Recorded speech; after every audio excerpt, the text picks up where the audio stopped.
Rule follower.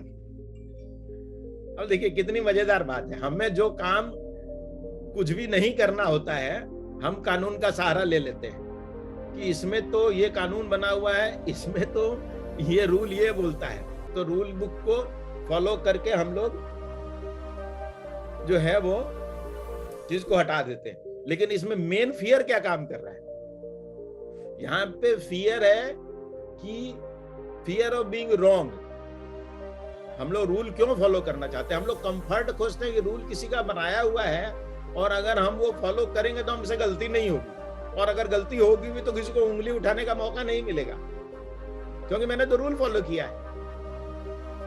और ये rule follow के चक्कर में हम अपना जो भी लाइफ में अचीव करना चाहते हैं उसमें रह जाते हैं। ये इसको ये रूल अलाउ नहीं करता, उसको वो रूल अलाउ नहीं करता है। इसमें एक और बड़ी इंटरेस्टिंग बात याद आ गई मेरे को, वो डिकोडिंग वाली भी बात है यहाँ पे। अब महाभारत में भीष्म पितामह का कैरेक्टर किस चीज को रिप्रेजेंट करता है? वो परंपराओं को रिप्रेजेंट करते हैं भीष्म पितामह, ठीक है। अब परंपराओं का गौर से देखिए क्या मजेदार बात है। हम लोग जो काम करना चाहते हैं गलत, उसके लिए भी हम लोग परंपराओं की आड़ लेते हैं। परंपराओं की आड़ में हम लोग गलत काम करते हैं, है ना। कौरव क्या कर रहे थे? भीष्म पिता की आड़ में सारे पाप कर रहे थे। परंपरा, जुआ खेलने की परंपरा, और उसमें हार जीत में जो चाहो कर सकते हो, और आड़ किसकी थी? भीष्म पितामह की थी। तो परंपरा की आड़ भी रूल फॉलोवर का एक एग्जाम्पल है ना।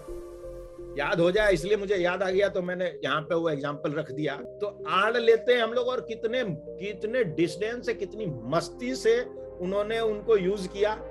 और अब देखिए उस परंपरा को, उस रूढ़िवाद को भगवान ने इंस्ट्रक्शन दिया कि इसको मार डालो, तोड़ो इस परंपरा को, नहीं तो तुम आगे नहीं बढ़ पाओगे। तो अगर हम लोगों को किसी चीज में आगे बढ़ना है और हमारा, अगर हम किसी को हार्म नहीं कर रहे हैं, उसमें किसी के लिए बुरा नहीं सोच रहे हैं, तो हमें रूल की परवाह नहीं करनी चाहिए। Move ahead. और फियर ऑफ रॉन्ग तो कुछ है नहीं, रॉन्ग और राइट तो दुनिया में कुछ होता नहीं है।